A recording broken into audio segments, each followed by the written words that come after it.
네, 안녕하세요. 유현태입니다. 네, 오늘은 수원FC, 김천 상무 경기 리뷰를 한번 해볼까 싶습니다. 제가 이제 시즌 초반에는 그래도 웬만하면은 모든 팀을 한 번씩 다 건드리고 넘어갈 생각을 하고 있는데, 그런 의미에서 또 준비했던 경기이기도 하고, 경기도 좀 재밌었던 것 같아요. 제가 보기에는. 또 그리고 제가 하고 싶었던 김천 얘기가 나름대로 잘 묻어나올 수 있는 경기였기 때문에, 사실 이번 주엔 고민을 했어요. 포항 안양을 해야 될까 하다가 그냥 김천을 하자. 이게 더 할 얘기가 많겠다 싶어서 먼저 김천을 하고, 포항은 이제 조만간 한번 그 이야기를 한번 해보도록 하겠습니다. 그래도 포항은 제가 ACL 경기 끝나고 좀 한번 그 리뷰를 했던 적이 있어가지고 김천 걸 먼저 하는 게 낫겠다 싶었어요. 네. 자, 김천 이야기를 먼저 하고 그다음에 수원FC 이야기를 한번 해보도록 하겠습니다.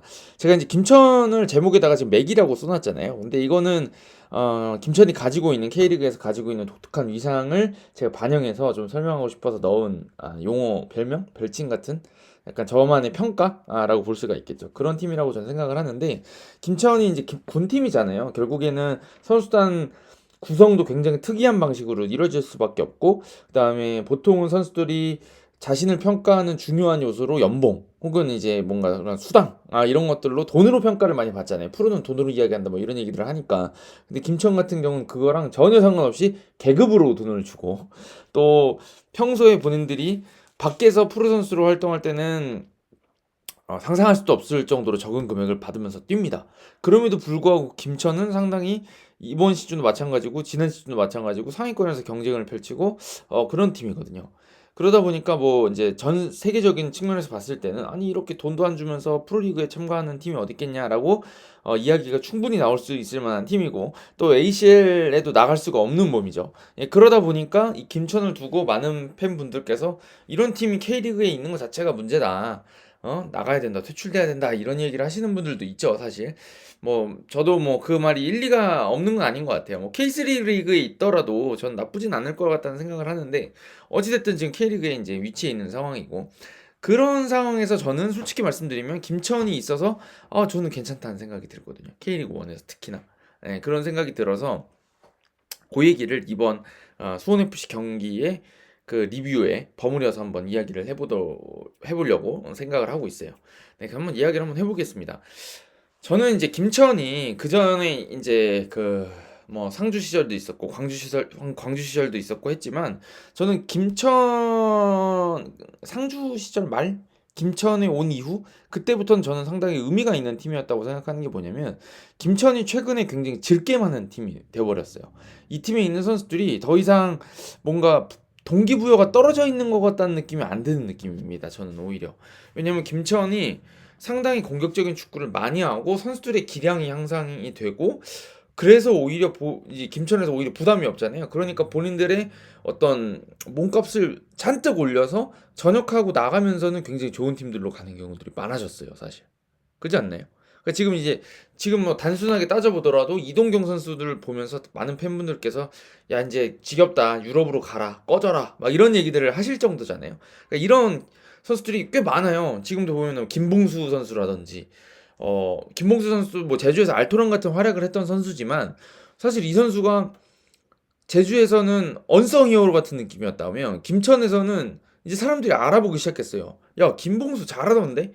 이렇게 됐다는 거죠. 그런 선수들이 뭐 제가 지금 뭐 선뜻 떠오르진 않으나, 뭐 정승현 선수라든지 권창훈 선수도 나쁘지 않았던 것 같은데, 뭐 하여튼 뭐 그런 선수들도 있고, 최근에 보면 뭐 김대원이라든지 또 저기 김동현이라든지, 뭐 이런 선수들이 김천에서 잘해가지고 본인들이 이제 소속팀에 돌아가서도 잘하고 있는 선수들이 꽤 많잖아요.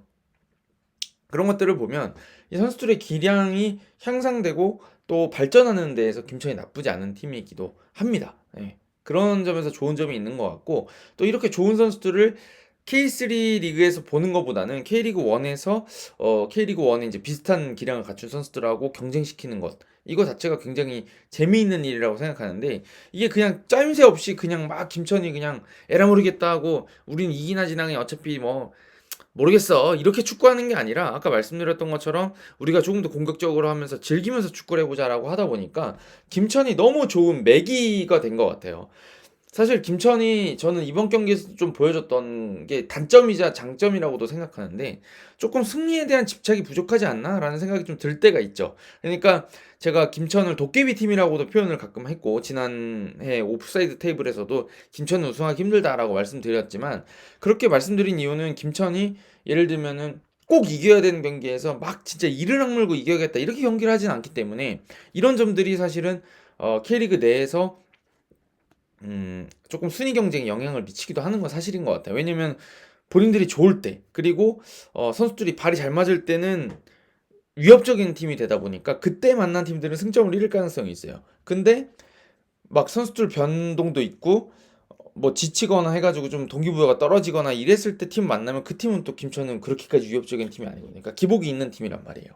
그러니까 그런 점에서는 이제 팬분들의 이야기가 이해가 됩니다. 예. 하지만 제가 이제 맥이라고 표현하는 이유 중에 하나는 아까 말씀드린 것처럼 좋은 선수들이 있고 그러니까 개인기량에서 밀리지 않기 때문에 예, 그게 하나 있고 그 하나에 더해서 공격적인 축구를 최근에 잘 구사하고 있다는 점에서 이 리그에 신선한 긴장감을 주는 그러니까 맥이라고 표현하는 게 그거잖아요. 제가 혹시나 싶어 제가 잘못 이해하고 있나 해서 찾아봤어요. 그 나무 위키에다가 그랬더니 그 연애 프로그램 같은 데서 중도에 투입돼서 이 기존에 있던 그 연애 프로그램이니까 남녀들 간의 관계를 뒤흔드는 그래서 이 다른 출연자들을 분발하게 만들고 더 흥미진진하게 만드는 게 이 맥이다 이렇게 표현을 해놨던데 제가 생각한 김천의 이미지가 딱 그거예요. 김천은 지금 보면 어떤 팀이든 다 잡을 수도 있는 팀이라고 다들 긴장할 팀이에요. 이동경 같은 선수들이 막 너무 뛰어난 개인기량 보여주고 있고 막 서민우 마찬가지고 유광현 선수도 대전 가서 아쉬웠던 것 같은데 그래도 김천에서는 훨씬 더 좋은 경기라고 보여주고 있고 백업 선수들 중에도 좋은 선수들이 많고 막 이런 것들을 보면 사실은 김천 상무가 그런 다른 팀들한테 긴장감을 주는 팀인 동시에 또 수원 FC 같은 팀들도 김천을 이번에 잡아낸 걸 보더라도 김천이 어떤 팀들이 보기에는 또 그래 김천 상대로 쟤네 잘하기는 하는데 우리 못 이길 팀은 아니야라고 생각한단 말이에요. 예. 그런 점들을 보면 김천이 이 K리그 1 전반적으로 좋은 영향을 미치고 있다. 그리고 특히나 제가 생각하기에 좋은 팀은 좋은 선수층을 갖추고 있는 팀들은 항상 제가 그 좋은 평가하는 팀들이 이제 서울이라든지 울산이라든지 이번 시즌에는 그 두 팀 정도를 좋게 보고 있는 거. 광주. 예.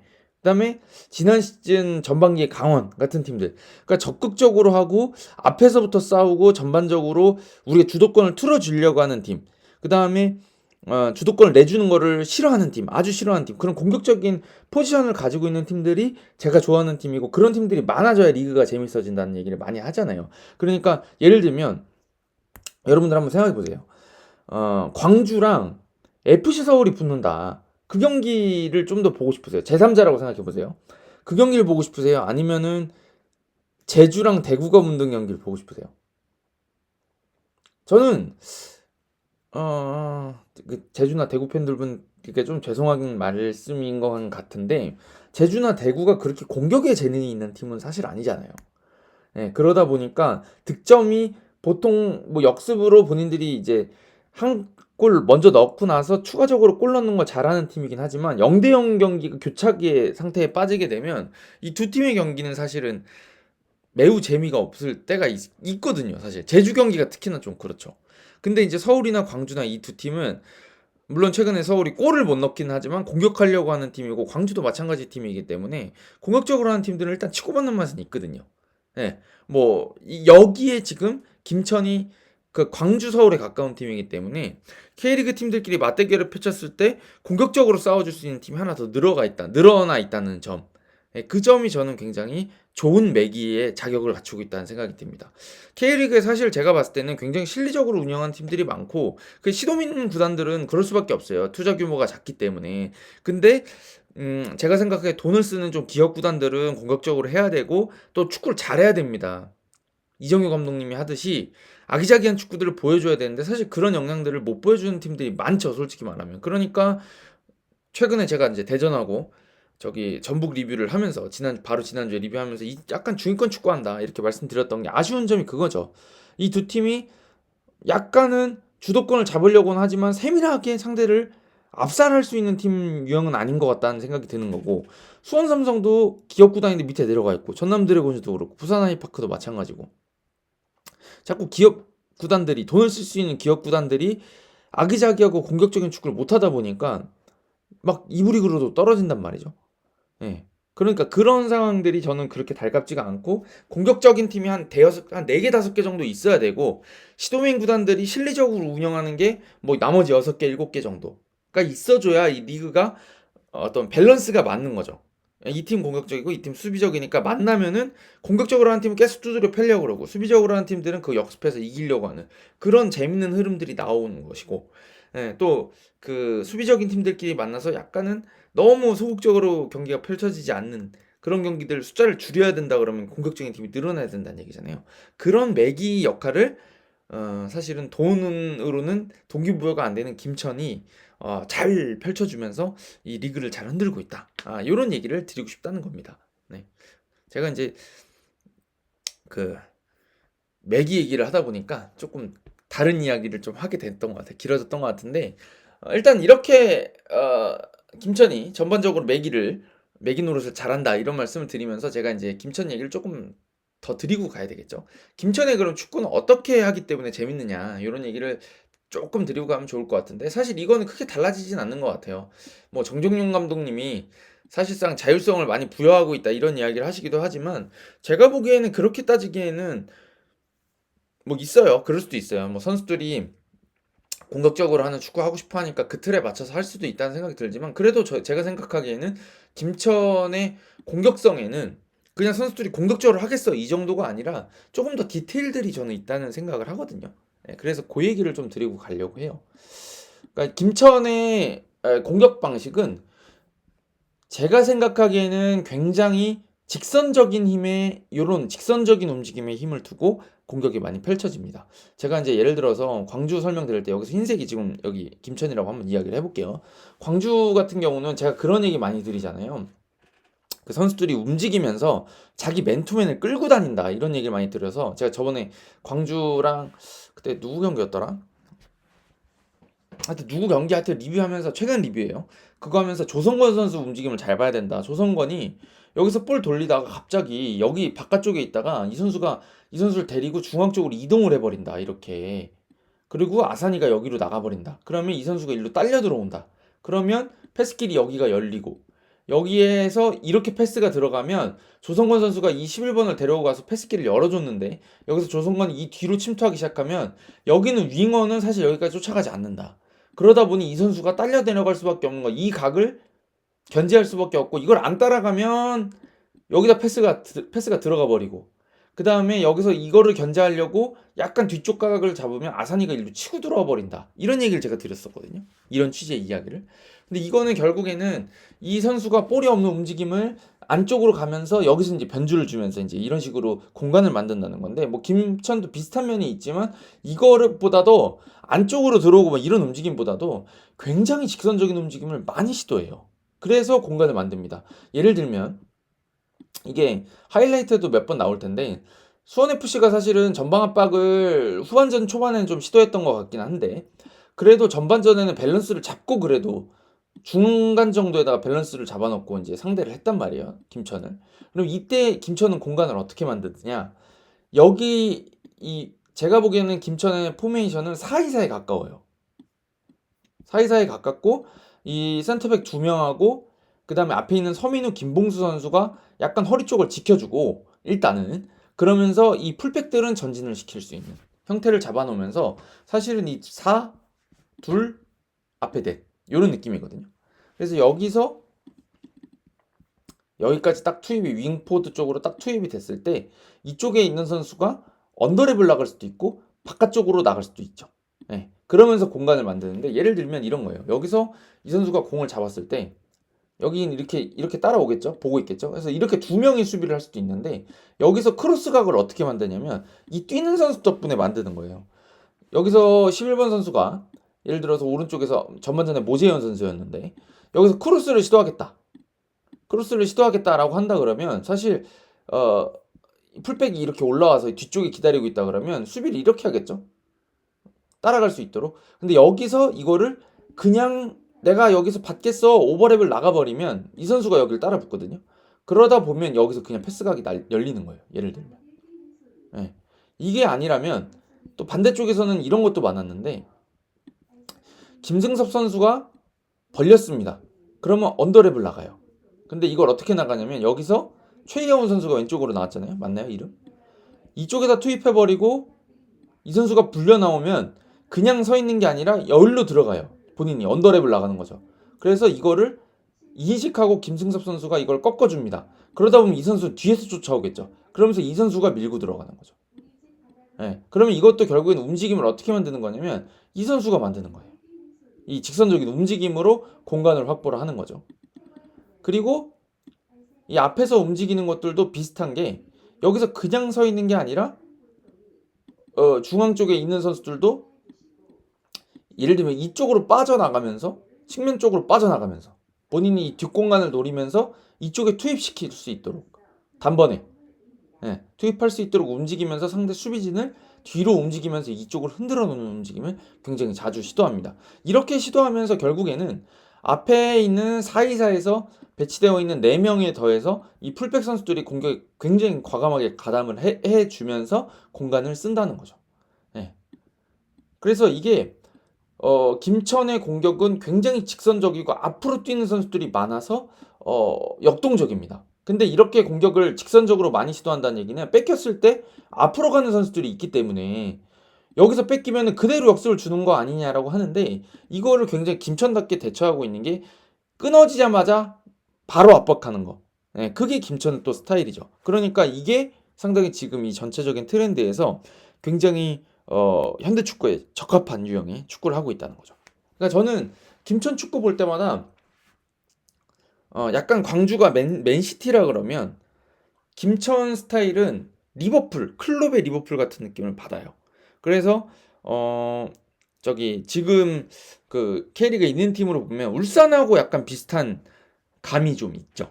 적극적으로 움직이면서 앞으로 뛰는 직선적인 움직임으로 공간을 만드는. 그래서 김천이 상당히 공간을 잘 만들고 득점도 잘 만들어줍니다.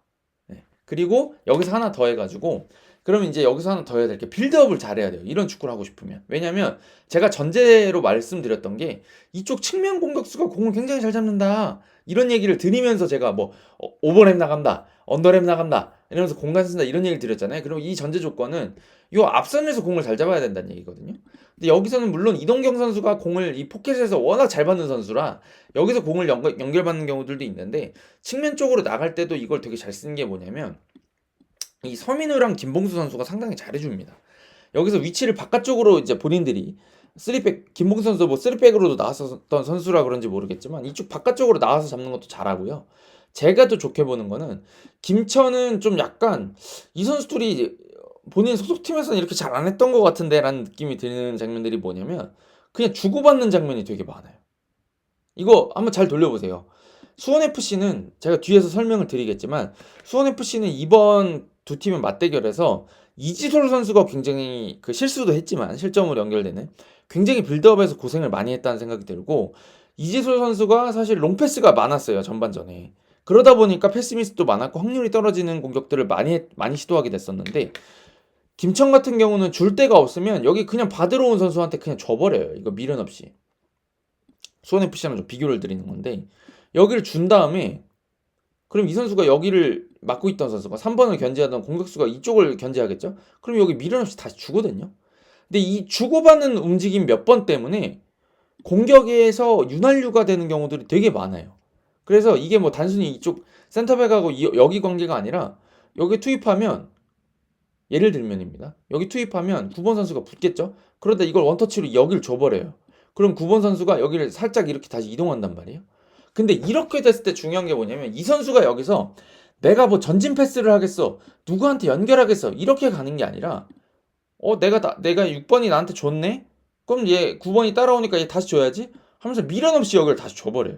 그러면 아까랑 달라지는 게 뭐냐면 여기 3명은 위치가 똑같다고 하더라도 이 9번의 위치가 바뀌어 있어요.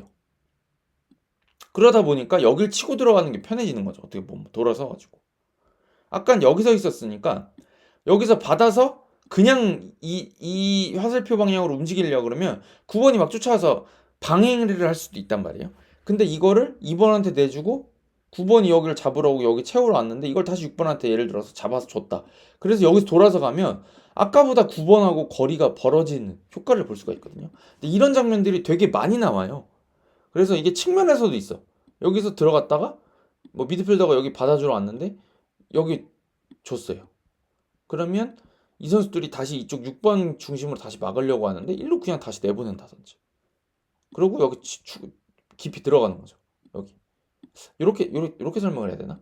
7번한테 줬는데 올라가니까 그냥 발 앞에 다시 주는 거. 세게도 안 줘요. 잡아놓고 할 수 있게. 그래서 여기 다시 조이면 뭐 예를 들면 이 선수한테 다시 나가게.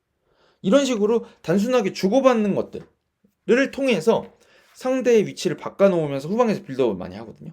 요것 때문에 김천의 공격이 상당히 매끄럽게 굴러갑니다. 그래서 이번 경기에서 저는 솔직히 말씀드리면 수원FC가 굉장히 극적인 승리를 거뒀고 집중력도 좋았고 저는 수원FC가 나름대로 짜임새가 있다고 생각을 합니다만은 저는 김천이 경기 더 잘했다고 봐요. 김천이 만든 두 골은 제 생각에는 상당히 김천이 추구하는 축구에서 나온 득점이었어요. 이시수 선수의 그 패스미스가 있긴 했지만 그걸 끊어낸 다음에 전환하는 것들을 김천이 좋아하는 거거든요. 높은 위치에서 압박해서 끊어낸 다음에 역습하는 걸 좋아해요. 그래서 제가 이거를 설명 꼭 드려야 되겠다고 생각했던 장면 중에 하나가 제가 정확히 전반 중반중 정도로 기억을 하는데 그 장면 중에 하나 굉장히 인상 깊었던 게 그 안준수 선수가 좀 볼을 잘 차잖아요. 골키퍼 중에서. 그래서 이 뒤쪽에서 빌드업할 때 도움을 많이 주고 제가 뒤에 설명드리겠지만 또 저기 수원FC 같은 경우는 김태현 선수를 오른쪽으로 넣어서 약간 변형스백 형태를 좀 쓰려고도 했던 것 같아요. 근데 그런 상황에서 여기서 안준수가 공을 잡고 있으니까 유강현 선수가 뭘 하냐면 이 사이에 들어가서 이지솔한테 못 주게 하는 상태로 계속 기다려요. 여기서 이게 뭐냐면 이게 이제 요즘 얘기 많이 나오는 채널링이죠. 채널링을 해서 이쪽에 있는 이지솔한테 절대 못 주게 하는데 접근은 또 안 해요. 기다려요. 계속. 그러니까 여기서 찾는데 여기서 제 생각에는 뭐 물론 뭐 딱 이렇게 맞아 들어간다고 할 수는 없겠지만 이런 때 그냥 여기 줘버리고 그 다음에 여기서 주고받는 패스 아까 김천에 했던 주고받는 패스들을 하면서 이 위치를 바꿔나가면 조금 세밀하게 풀어갈 수 있다고 생각을 하거든요. 근데 여기서 안준수 선수가 누구한테 오른쪽 이쪽 측면을 한번 주고 하다가 이게 패스미스가 나오거든요. 그냥. 그러니까 이거 뭐냐면 아까 그 이지도 선수가 실수를 한 건 맞다. 하지만 이렇게 전방 압박해서 상대 실수를 유도하는 건 김천이 의도하고 그렇게 골을 넣겠다고 하는 전략 중에 하나예요. 그렇게 골을 만들었기 때문에 저는 굉장히 김천이 이번 두 경기에서 만든 그 두 골이 이번 경기에 만든 두 골이 굉장히 김천스러운 득점이었다라고 생각을 합니다. 그 두 번째 골도 보면은 상대방 압박 들어오는 거 그 주고받는 리턴 플레이로 반대쪽 김승섭 선수까지 연결됐고 여기서 이제 이동준이 골을 만들어낸 거잖아요. 김천은 만든 골들이 좀 있죠. 예. 근데 물론 수원FC도 잘 만들었어요. 잘 만들었는데 사실 그 세트피스에서 만들어낸 득점 이런 건 약간 운도 따랐던 것 같고 그 다음에 그 저기 누구죠? 이름 싸박 선수의 두 번째 그 발리슛 같은 경우는 너무 멋있는 골이긴 했지만 약간은 그거는 이제 그날의 선수가 컨디션으로 만들어낸 득점이라고도 생각하거든요. 그러니까 약간 제가 느끼기에는 수원FC가 평소에 우리 이렇게 득점하는 거야 라고 하는 패턴들보다는 첫 번째 골은 잘 만들었던 것 같아요. 네. 첫 번째 골은 굉장히 잘 만든 장면인데 나머지 두 골은 또 그렇게까지 잘 만든 장면은 아니었다는 생각이 들고 그렇게 첫 번째 골처럼 만들어간 장면이 이번 경기에서 많이 나왔느냐 시도 때도 없이 많이 나왔느냐라는 걸 봤을 때는 그건 아니었다. 그러니까 찬스를 만들어낸 게 좀 김천에 비해서는 부족하지 않았느냐라는 생각이 들어서 제가 보기에는 김천이 좀 더 경기력 측면에서는 조금 더 잘했던 것 같다. 이렇게 평가를 드리고 싶은 거예요. 네. 그래서 김천 같은 경우는 이런 식으로 공격적인 축구를 해주면서 리그에 긴장감을 불어넣고 상위권 축구를 해준 제가 요즘에 많이 표현하잖아요. 상위권 축구를 하는 팀으로서 리그를 재밌게 만들어주는 팀이기 때문에 저는 K리그 1에 있는 게 나쁘지 않다. 심지어 저는 좀 괜찮은 것 같다라는 생각이 든다. 이런 이야기를 드리고 싶은 겁니다. 네, 그럼 매기 이야기는 이 정도만 할까요? 제가 그 자꾸 맥이라고 이렇게 비유를 해버리니까 설명드리느라고 자꾸 같은 이야기를 몇 번씩 드린 것 같아요. 네, 그 다음에 이제 수원FC 얘기를 좀 하고 가도록 하겠습니다. 수원FC는 지금 뭐 이번 경기에서 승리를 거두면서 이제 그래도 좀 한숨을 돌린 상황이긴 한데 저는 수원FC가 갈 길이 여전히 좀 먼 것 같다는 생각이 들어요. 제가 지난번에도 수원FC 그 리뷰를 드리면서 너무 안데르손 원민 팀인 것 같은 느낌을 계속 지울 수가 없다 이런 얘기를 드렸는데 전 여전히 비슷한 것 같아요. 사박 선수가 이번 경기에서 한 골을 넣고 멋진 발리슛을 때려가지고 그 동점골을 만드는 시발점이 되긴 했지만 그 이외에 물론 이제 골로 마무리해 준다는 건 상당히 중요한 거기는 한데 그 외에 사박이 경기 내에서 조금 더 많은 것들을 보여주고 안데르손하고 같이 뭔가 합이 맞아 들어간다는 느낌을 좀 줘야 되는데 약간 골 넣을 때만 나타난다는 느낌이 있어요. 그리고 루한 이 선수도 열심히는 하는 것 같은데 이 안데르손급은 아닌 것 같거든요. 그래서 저는 그게 좀 아쉽고 아반다 이 선수는 저는 좀 이번 경기만 보자 그러면은 좀 별거 아니었던 것 같아요. 예.